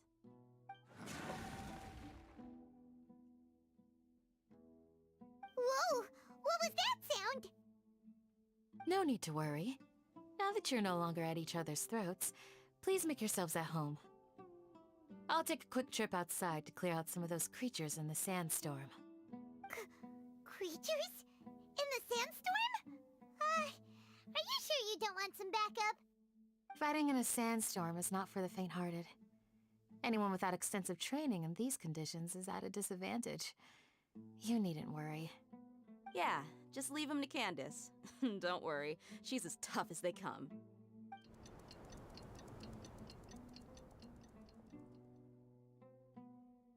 The wind's died down. That means the sandstorm's over, right? Candace still isn't back yet, though. Is she alright? Maybe we should go out and check on her. When you put it that way, even I'm starting to feel a little worried. All right, let's go. We've been here long enough, and the boys are as chatty as the floor.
Candace, you're still fighting? You've been out here dealing with these creatures the entire time? Yes. They just keep coming in waves. I've lost count of how many I've defeated. Before I realized it, even the sandstorm had stopped. Here comes another wave! Leave this round to us. I got interrupted earlier, but now I have something to take my anger out on. It's been quite a while since I've seen the Flame Mane in action. I'll leave these to you then. I'll be sure to put on a good show. Let's go! Stabilize! Illusion shattered!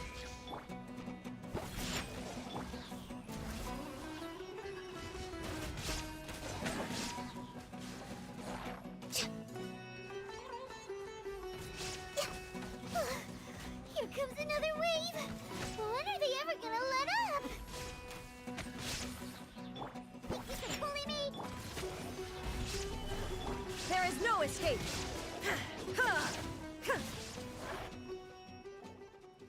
The creature stopped appearing. Was that the last of them? What we fought just now was probably the aftermath of the sandstorm. So we should be safe for the time being. Well fought, everyone. No injuries, I hope. Huh? Who are you? Ah, my apologies. I haven't had a chance to greet you yet. I had my hands full taking care of the village's elderly and children. I am the chief of Aru village. Everyone usually calls me Uncle Anpu. Sir, I am also originally from the desert, but I have not been back for some time now. May I ask if such sandstorms are common? I can't say they've always been common, but recently the storms have become increasingly severe and frequent. Besides sandstorms, we also occasionally get earthquakes. According to an investigator who stayed in the village a while ago, these unusual natural phenomena are related to the withering of Irminsul. Another effect of Irminsul's withering. So, Irminsul's withering causes withering zones in the forest, and sandstorms and earthquakes here in the desert? Everything in the natural world is inextricably connected to Irminsul. These regional symptoms can indeed be a reflection of Irminsul's present state. Everyone in Aru village needs to take good care of themselves. Speaking of which, why haven't I seen a single village keeper since I got here? Village keeper? Who are they? Village guards like Candace? Does your curiosity know no bounds? Village Keeper is how Aru village refers to mad scholars exiled here by the academia. Most of them are scholars who lost their sanity after a period of training in the Avidia forest. The academia believes that their crazed mutterings may have a negative effect on the psyches of other scholars. So, they're forcibly exiled to the desert. Though if you ask me, it's all a boatload of nonsense.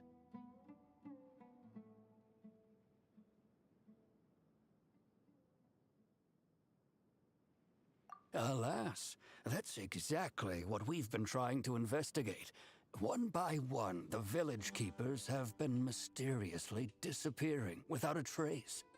But no one in the village has ever seen them leave. If you're planning to stay around the village for the next few days, I'd appreciate it if you could keep an eye out for them. I've had encounters with those people in the past. I'll see what I can do to help. The Matra are the ones responsible for their exile. Now that you're no longer with them, are you trying to alleviate your guilt and atone for your past sins? I'm fascinated by how you think. Mock me if you will, but if you are guilty, I will eliminate you, regardless of my position or identity. Oh, you're the former General Mahamatra. You must be an expert in these kinds of investigations. Thank you for your help. Is it because you're reminded of Hypatia? Oh, these poor scholars. First they lose their sanity, now this! We need to help get them back home, safe and sound. But, is it really a good idea to tag along with Sino? You seem like you really don't trust him.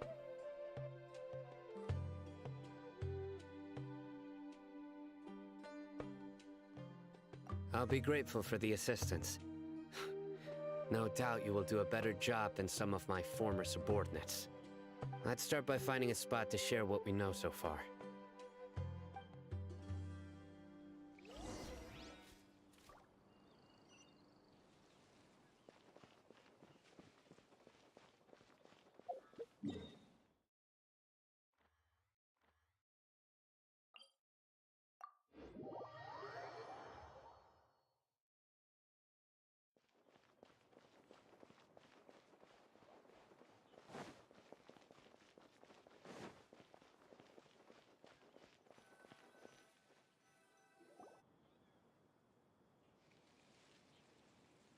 Although I've sent myself into exile, I'm still doing essentially the same things as before. Do you still have any questions for me before we start our investigation?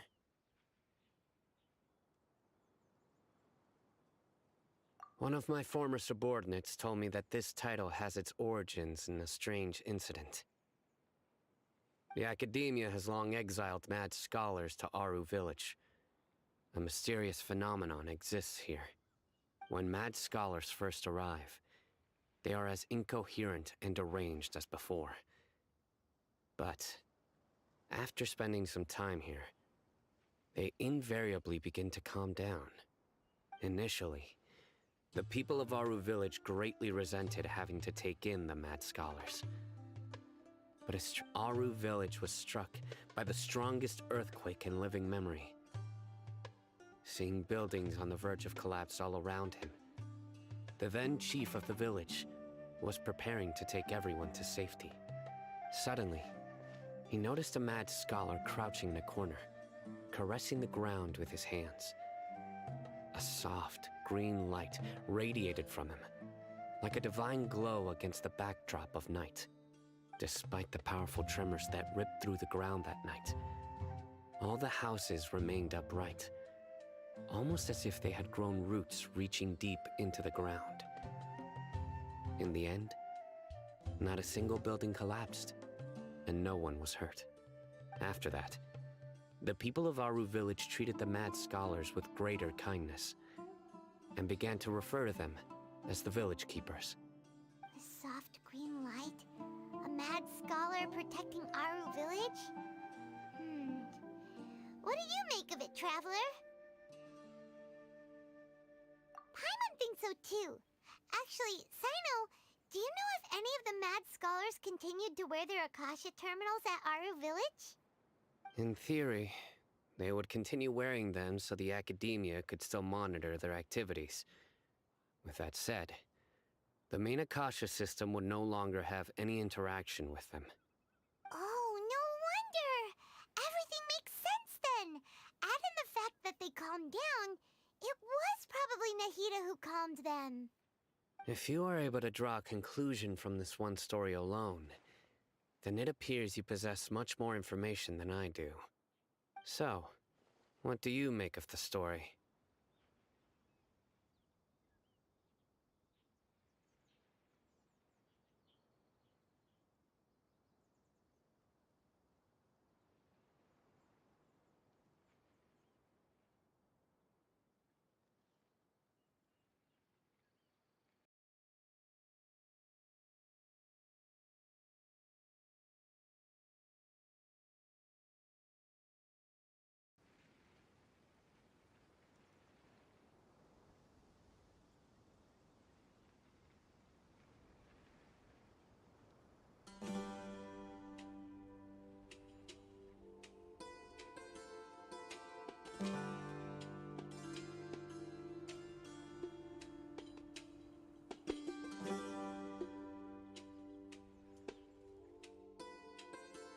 Really? Lesser Lord Kusanali. What? You don't believe us? Lesser Lord Kusanali was definitely using the Akasha to give her power to the mad scholars! No, it's not so much that I don't believe you. I'm just struck by your reasoning. Lesser Lord Kusanali, the current Dendro Archon. Is she really active in Sumero? The Academia has always placed far greater importance on the late Greater Lord Rukkhadevata. They've more or less ignored Lesser Lord Kusanali, and I've never had any reason to doubt their views. In addition, I've never heard any stories about Lesser Lord Kusanali and her deeds. To me, she might as well have been a god that never existed. No way! Nahida definitely exists! She's a... how should Paimon put it?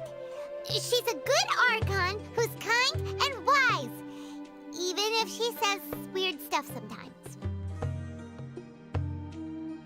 I've spent many years interrogating criminals, so I can easily tell when someone is lying. Good! Then you should know that we're telling the truth! That look in your eyes. I've never seen that from a liar. You two really must have met Lesser Lord Kusanali. How can this be? To think, our Archon has been amongst us this entire time. All right, now it's our turn to put our skills to good use for this investigation. But easier said than done, especially since we don't have any leads. Maybe we can start by knocking on some doors. Excuse me, are you here to help me find my grandpa? Huh? Who are you? By the sounds of it, a resident of this village. My name is Isak. You'll help me find my grandpa, right? Is your grandpa a mad scholar? Hey, don't say that. Grandpa is just Grandpa. Why do you have to call him that? It's not like he's a bad person or anything. The person you're referring to is not a local, yet you are. Why do you call him Grandpa? Grandpa is just Grandpa. He's my family. I heard everything you said to the village chief. Please, you gotta take me with you. I want to find my grandpa. I swear I'll help. I won't be a nuisance. Ah, so you're the one who was eavesdropping on us around the village chief's house. I was planning to go out and take care of whoever it was, but I had a vague feeling that they didn't harbor any ill intent. Whoa. Hatham wasn't kidding about Matra having sharp senses. Sino, he's just a kid. All he wants is to find his grandpa. Let's find a way to help him. Sorry. I was only listening in because I wanted to know where Grandpa went. Honest. If you don't believe me, you can ask Miss Candace. All right. But first, let's confirm the facts with Candace.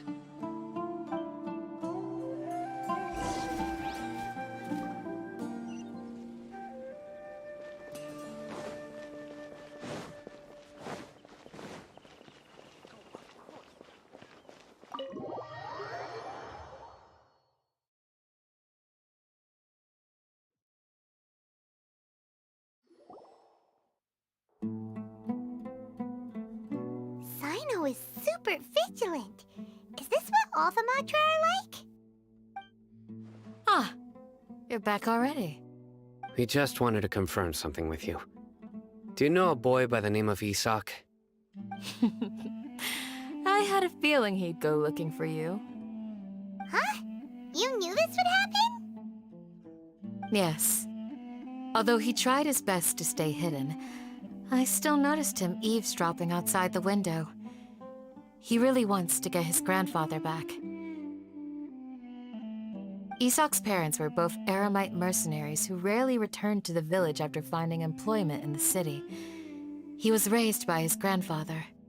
Unfortunately, it was only a few years before his grandpa passed away. Isak was still very young at the time, so various families in the village took turns caring for him so he could survive. Later, an elderly mad scholar arrived at the village. Isak thought the scholar bore a striking resemblance to his grandfather, and thus often spied on the man. However, the scholar was unkempt in appearance and incoherent in speech. Although Isak referred to the man as his grandpa, he was afraid and didn't dare to approach him. One summer night, the oft mumbling and bumbling grandpa suddenly calmed down and seemed to become more lucid. He even noticed Isak hiding in the distance. So Grandpa walked up to Isak and patted him on the head. He even took Isak to the entrance of the village, where he patiently taught the boy the names of the stars, and accompanied Isak until he fell asleep. The next morning, Isak woke up and wanted to go find his grandpa again, only to realize his grandpa no longer recognized him. However, even so, Grandpa retained his calm expression. It's said that those who saw the scholar claimed he no longer appeared to be crazy, but appeared to be living in his own world, almost as if he were sleepwalking. Isak was thrilled that his grandpa was able to find peace and would follow him all the time, asking him things like, "Grandpa, want me to take you somewhere fun?" Or, "Grandpa, could you tell me stories about the stars again?" All this somehow just makes Paimon feel really sad. It seems like they both deserve so much better. Perhaps. Nearly everyone who lives in the desert has some form of hardship or regret. But even so, we must still continue on with our lives. It's also my reason for fighting. I must continue to protect this land.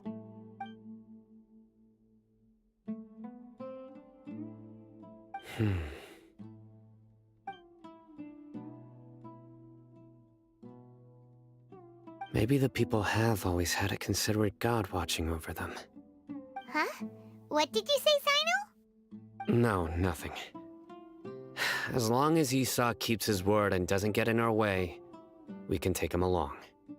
Perhaps you are more compassionate than I gave you credit for. Please accept my thanks on Isak's behalf, Sino.